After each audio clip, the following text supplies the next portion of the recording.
Hey, I'm Alex. I'm a product engineer at tldraw, and today I'm going to be walking you through the quickest way to get started with tldraw Sync, which is the new collaboration add-on that we've just released for the tldraw SDK. So to start with here, I have a sort of Hello World, Vite and React app.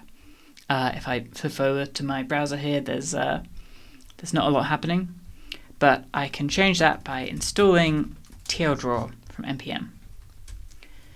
So to bring it into my app, I need to import the tldraw component, and I also need to import tldraw's CSS.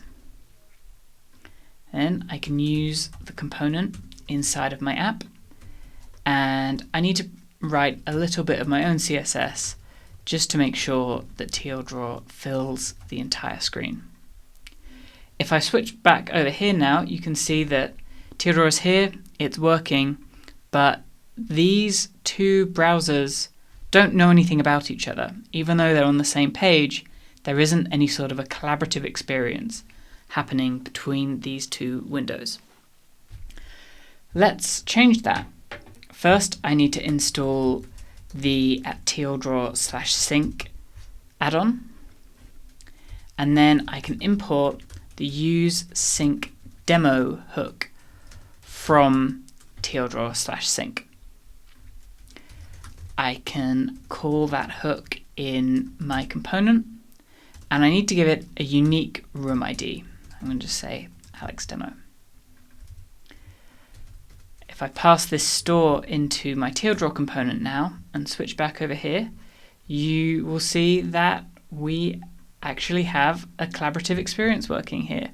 We've got cursors, the contents of the document is synchronized between the two windows, and if I actually go and open my phone over here now, then you can see that I've got all the content here, and I can use my phone to interact with this canvas as well. So that's it. I hope you go and try out tldraw and the new sync add-on.